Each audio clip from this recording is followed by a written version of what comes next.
تا حالا صدای پاهاتو شنیدی؟ انگار یکی داره در میزنه. بله، اگر دیر به جنبی آرتروز میاد سراغت.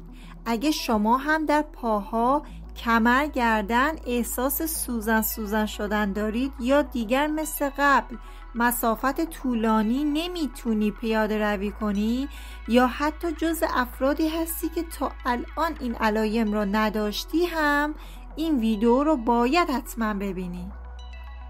آرتروز یک بیماری شایع مفصلیه که باعث تخریب تدریجی غضروف مفاصل میشه. غضروفی که انتهای استخوان‌ها هست نازک شده و به مرور از بین میره. این موضوع باعث میشه که استخوان‌های زیر غضروف به هم ساییده بشه و در نتیجه درد و التهاب ایجاد بشه. این بیماری با علایم درد مداوم که ممکن است با حرکت یا حتی استراحت هم احساس بشه و محدودیت حرکت که باعث کاهش انعطاف پذیری مفاصل پا میشه و همچنین تورم و التهاب که میتونه همراه با قرمزی و احساس گرما باشه. در این ویدیو به بررسی بیماری آرتروز میپردازیم و در آخر ویدیو 3 ماده غذایی که غضروف‌های شما رو بازسازی میکنه و شما رو از قرص‌های شیمیایی غضروف‌ساز نجات میده رو بیان میکنم. سر استخوان‌ها با غضروف پوشیده شده و مایع میان مفصلی بین آنها قرار داره که به صورت روان کننده عمل میکنه. در افراد مبتلا به آرتروز غضروف مفصلی به تدریج تحلیل میره و ممکن است مایع میان مفصلی هم تغییر کنه. این تغییرات میتونه باعث درد، التهاب، کاهش انعطاف پذیری مفصل بشه. در ادامه ویدیو به ماده معدنی که در جلوگیری از آرتروز نقش داره اشاره میکنم. ویتامین B6 به انتقال سیستم‌های عصبی و کنترل عضلات کمک میکنه و کمبود آن باعث احساس خستگی با کوچکترین فعالیت میشه و در پاها احساس سوزن شدن و بی‌حسی میکنید. ویتامین B در مواد غذایی مثل مرغ، سیب زمینی، موز و ماهی سالمون وجود دارد. ویتامین K کمک میکنه که کلسیوم ها به استخوان ها هدایت بشه و استخوان قوی بشه و باعث تقویت مفاصل و کاهش التهاب بشه و اگر بعد از نشستن طولانی دچار خشکی پا میشید شاید یکی از نشانه های کمبود ویتامین K باشه و در تخم مرغ، کلمپیچ، گلکلم، کلم بروکسل، اسفناج، جعفری، کاهو، روغن زیتون، کیوی و انگور یافت میشه. پتاسیم به تنظیم فشار خون، حفظ تعادل مایعات بدن، بهبود عملکرد عضلات کمک میکنه.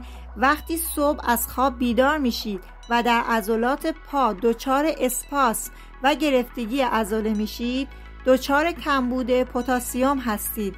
موز، سیب زمینی، لوبیا، عدس، ماست، پرتقال، خربزه، بادام، گردو و تخم کدو منابع پتاسیم هستند. منیزیم یک ماده معدنی حیاتی برای عملکرد عضلات، اعصاب و سلامت استخوان‌ها است. مغزها، اسفناج، آووکادو، دانه‌ها، حبوبات مثل عدس و لوبیا، غلات کامل مثل جوی دوسر، برنج قهوه‌ای، نان سبوسدار و شکلات تلخ حاوی منیزیم هستند. کلسیم نقش مهمی در سلامت استخوان‌ها، دندان‌ها، عضلات و سیستم قلبی عروقی داره. خستگی، ضعف، گرفتگی عضلات، شکنندگی استخوان‌ها و پوکی استخوان از علایم کمبود کلسیمه. آجیل، دانه‌ها، ماهی‌ها، حبوبات، اسفناج، کلم بروکلی حاوی کلسیم هستند. ویتامین D برای جذب کلسیم ضروری هست و کمبود آن باعث ضعف استخوان و افزایش درد مفصلی میشه. نور خورشید، ماهی‌های چرب، تخم مرغ حاوی ویتامین D هستند. گوگل در سلامت مفاصل نقش داره. در عضلات، پوست، استخوان و حتی مو یافت میشه. کمبود گوگرد در بدن میتونه باعث سوزش مفاصل و عضلات بشه.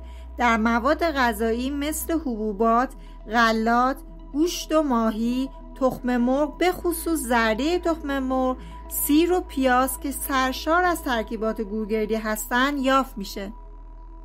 بعضی از غذاها هستن که در زمان آرتروز باید از خوردن آنها جدا خودداری کنید و جزء ممنوعات هست، به خاطر اینکه بدن را سرد و اسیدی میکنه.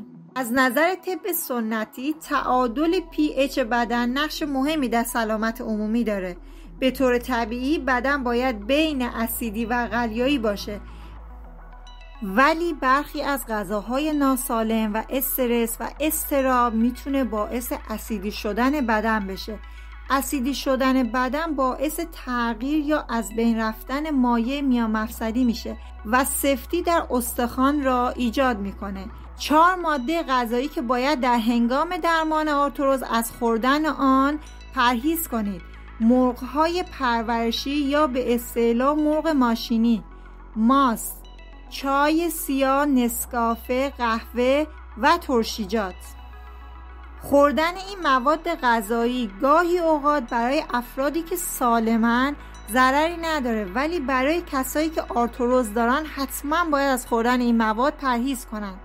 به جای چای از دمنوش میخک یا زنجبیل، بهارنارنج، گل گلگاو زبون، استخودوس، بیدمش استفاده کنید.